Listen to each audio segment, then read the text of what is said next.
দুপৰীয়াৰ সাজ কেনেকৈ স্পেচিয়েল কৰিব পাৰি আজি আমি থুলমূলকৈ দেখুৱাম তো চাই থাকক ভিডিঅ'টো শেষলৈকে যদি ভিডিঅ'টো চাই ভাল পায় তেন্তে লাইক শ্বেয়াৰ এণ্ড সাবস্ক্ৰাইব কৰিব থ্যাংক ইউ হাই গাইস আজি আমি বনাম তো কচু ভেন্দি মছলা তাৰ পিছত এটো সজনি আলু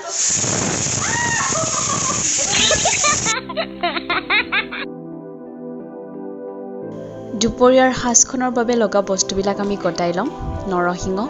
এইটো মান ধনিয়া এইটো তাৰ পিছত পদিনা এইটো ভেন্দি বাৰীৰ পিছৰ ভেন্দি কটাই ললো এইখিনি তাৰ পিছত পছলা ইয়াৰ কলগছৰ পছলা খাম আমি তাৰ পিছত কলা কচু এইবিলাক বিৰাট ভাল স্বাস্থ্যৰ পক্ষে আমি সজিনাৰ পাতটো আজি ভাজিম বিৰাট টেষ্টি হয় খাবলৈ আৰু বহুত হেলদি হয়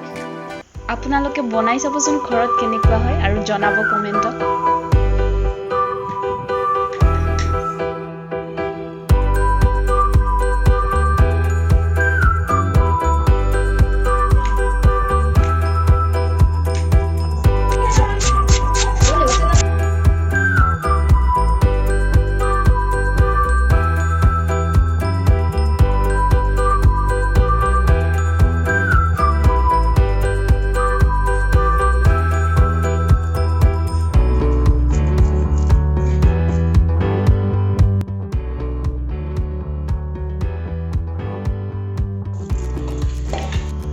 আমি এতিয়া প্ৰথমে চাউলটোৱে বহাই দিলো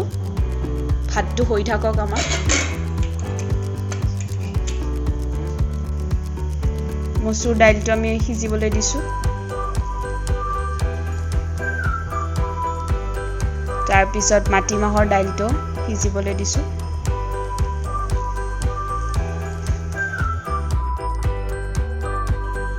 আজি আমি ভিডিঅ'টো কেনেকৈ নহয় কি বনাম মাত্ৰ হেতুহে দেখুৱাম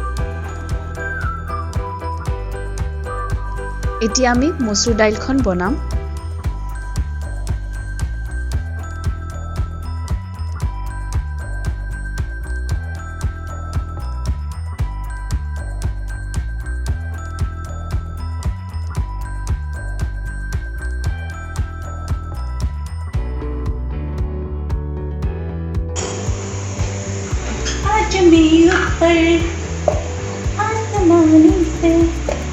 আমাৰ মসুৰ দাইল ৰেডি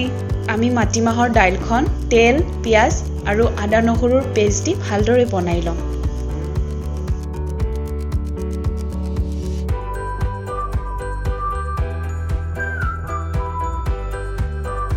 हमेशा करी पत्ता यूज करते हैं हम लोग तो जरूरी है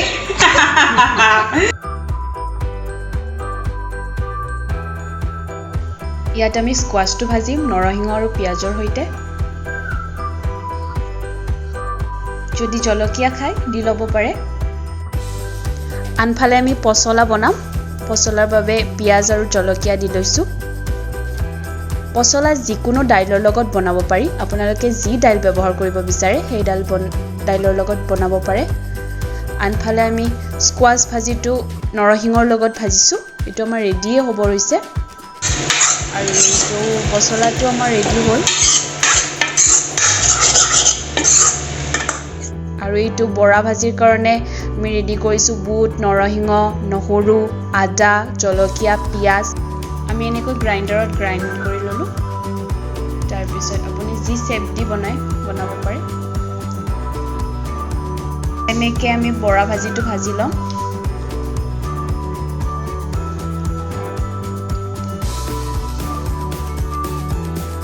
তাৰ পিছত আমি সজিনাটো আলুৰ লগত ভাজিম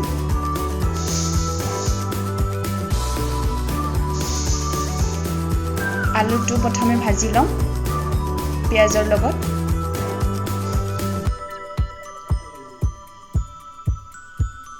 তাৰ পিছত সজিনাৰ পাতখিনি দিম তাৰ পিছত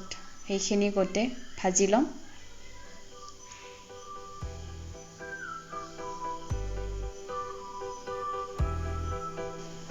এয়া আমাৰ সজিনাৰ পাতটো ৰেডি এতিয়া আমি কচু বনাম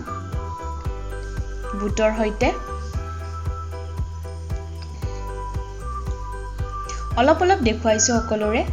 আজি আমি ৰেচিপি টাইপ কৰা নাই সব বস্তু অকমান কেনেকৈ বনাইছো এটো দেখুৱাইছো এতিয়া আমি ভেন্ডিটো বনাম টেঙাৰ সৈতে আমি নিমু টেঙা ব্যৱহাৰ কৰিছো আপোনালোকে যি টেঙা ব্যৱহাৰ কৰে কৰিব পাৰে ইয়া আমাৰ ভেন্ডি টেঙা দিয়াটো ৰেডি হৈ গল আমি সালাডৰ কাৰণে তিয়হ বিলাহী পিয়াজ মানধনিয়া আদা আৰু অকমান